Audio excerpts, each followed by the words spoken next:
హైడ్రా హైడ్రా హైడ్రా హైదరాబాద్ కాస్త హైదరాబాద్గా మారిపోతుందేమో అనుకుంటున్నారంటే ఇప్పుడు చాలామంది. ఎందుకంటే ఆడ కూలగొట్టేసినారంట, ఈడ కూలగొట్టేసినారంట అని అంతటా హైడ్రా ముచ్చట్లే వినిపిస్తున్నాయి. ఇంకా చెరువుల రక్షణ కోసమే, సిటీ అభివృద్ధి కోసమే హైడ్రా అంటోంది ప్రభుత్వం. కట్టడం అభివృద్ధి కానీ కూల్చేది అభివృద్ధి ఎట్టా అవుతుంది అంటున్నారు ప్రతిపక్ష లీడర్లు. అన్నట్టు హైడ్రా బాధితులంతా కారు పార్టీ ఆఫీసులకు పోతున్నారంట. పదండి ఏమైందో చూద్దాం.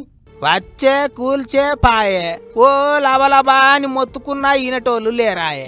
ఇక అందుకే హైడ్రా దెబ్బకు ఇండ్లు కూలిన వాళ్ళు అంతా కండ్ల నీళ్లు పెట్టుకుంటా కారు పార్టీ వాళ్ళ ఆఫీసుకు పోయిండ్రు. హైడ్రా బాధితులకు అండగా ఉంటాం, ఏం పికర్ చేయకుండ్రి అని మొన్ననే మాజీ మంత్రి కేటీఆర్ సారు అన్నాడు. కాబట్టి ఇక శనివారం వాళ్ళంతా తెలంగాణ భవన్లో మీటింగ్ అయ్యిండ్రు. మాజీ మంత్రి హరీష్ రావు సారు అక్కచెల్లెన్లతో మాట్లాడిండు. ఇక ఒక్కొక్కళ్ళు లేచి దుఃఖం దిగమింగుకుంటా మాట్లాడిండ్రు. కట్టుకున్న ఇండ్లు వాయే, బ్యాంకులకేంచి తెచ్చుకున్న అప్పు మీద వాడే, ఇక ఎట్లా బతికేది చెప్పుర్రి అని మస్తు బాధపడ్డారు. మేము చిన్నప్పటి నుంచి ఇక్కడే ఉన్నాడు, హైదరాబాద్, మధురానగర్, కూకట్పల్లి.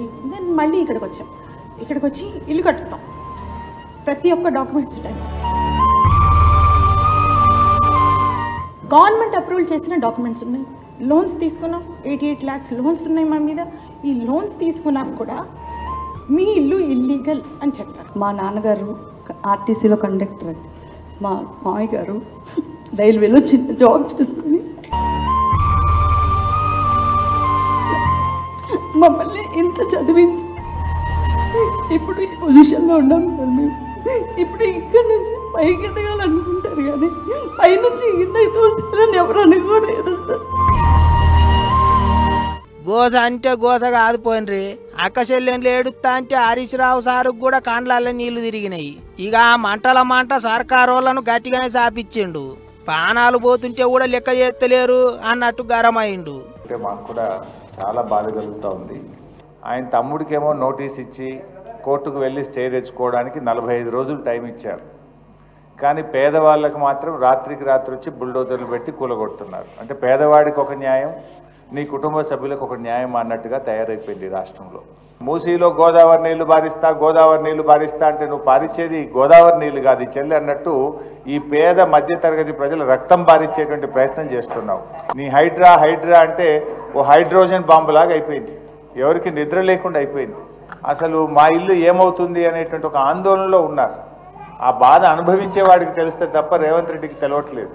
అంతేకాదు, ఇండ్లు కూలిన వాళ్ళ తరపుకెళ్ళి కోర్టులో పోరాటం చేస్తారట కారు పార్టీ వాళ్ళు, లాయర్లను పెడతారట.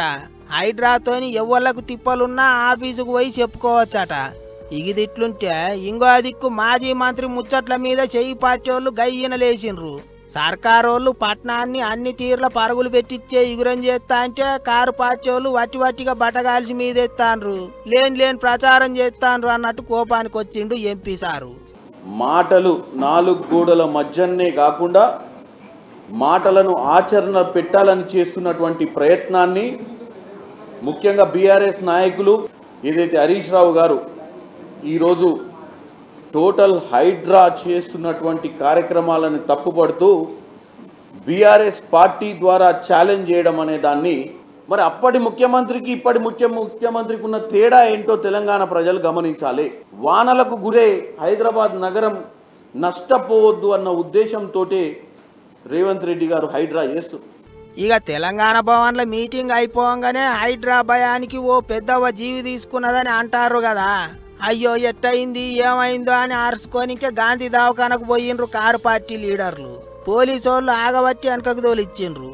ఇగో గిట్లా నడుస్తాంది కిరికిరి. ఓ దిక్కు సర్కారు వాళ్ళేమో తాము చేసేది కరెక్టే అంటారు, ఎగస్ పార్టీ వాళ్ళేమో తప్పు అంటారు. తప్పొప్పులు పక్కకు పెడితే నడమ పబ్లిక్ ఆగమవుతున్నారు. ఇక ఇది అంత ఇట్లుంటే ఇంకో దిక్కు హైడ్రా మీద వట్టిగానే బట్టగాల్సి మీదేస్తున్నారు. పబ్లిక్ ను ఎవ్వాలను వట్టిగానే తిప్పల పెడతలేము అన్నట్టు మాట్లాడిండు కమిషనర్ రంగనాథ్ సారు. అక్రమంగా కట్టుకున్న ఇండ్లనే కూలుస్తున్నాం అన్నట్టు చెప్పుకొచ్చిండు.